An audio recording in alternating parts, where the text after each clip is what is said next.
Happy St. Patrick's Day, everybody. It's Nancy Danter coming to you today to talk about two of my specialty topics, food and inflation.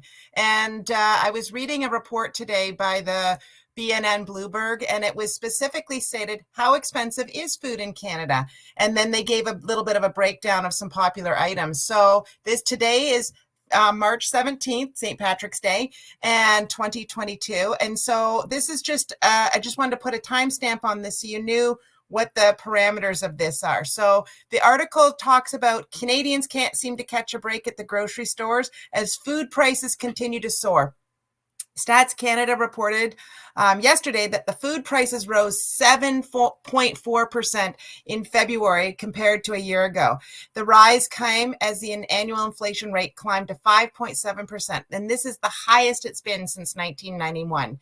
So while some economists are forecasting a slowdown in inflation on the back half of the year, which I'm not completely sure about because of all the other political events happening around the world, not political, world events that are happening.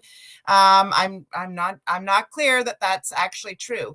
Unfortunately, we're going to still see further acceleration of inflation into March. So some of the highlighted items that are the big gainers is definitely dairy. And we were talking about that a few months ago, that I knew that was happening as of February 1st.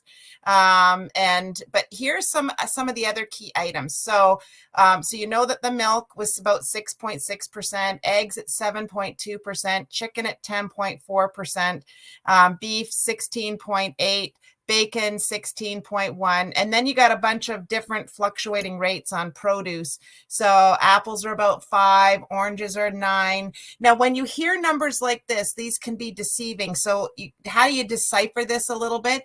Is you always, a percentage point of an item that is relatively low to begin with doesn't dent your budget very much. Like a raise of 3.7% on bananas, what does a bunch of bananas cost you?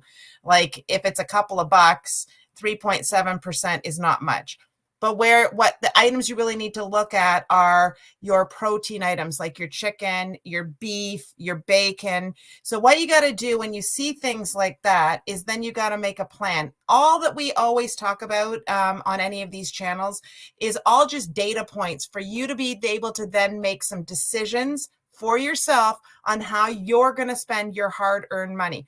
So there's tons and tons and tons of ways that you can buy one package of ground beef or one package of chicken.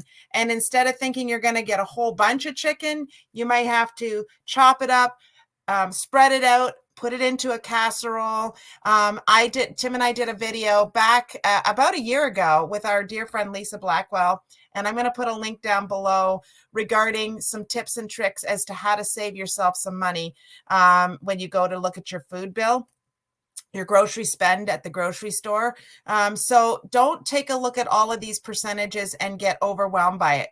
Hone in on what's going up and is going to hit the pocketbook the most. And so you take your high ticket items, your proteins, those ones are going up the most. So you're going to look at those and you're going to start to budget on how you're going to spread that out and still be able, we need to consume protein, but maybe we need to look at some plant-based proteins. Maybe we need to find some more ways to add, to spread those proteins out, as I said, in casseroles and various other things like that. So just wanted to stop in, talk about some of these changes, let you know that that it's going to probably get a little bit worse before it gets better, but that if we stick together and as a crew and we keep talking about all these things together, we can help each other make some better choices. So have a great St. Patrick's Day, everybody. Luck of the Irish to you.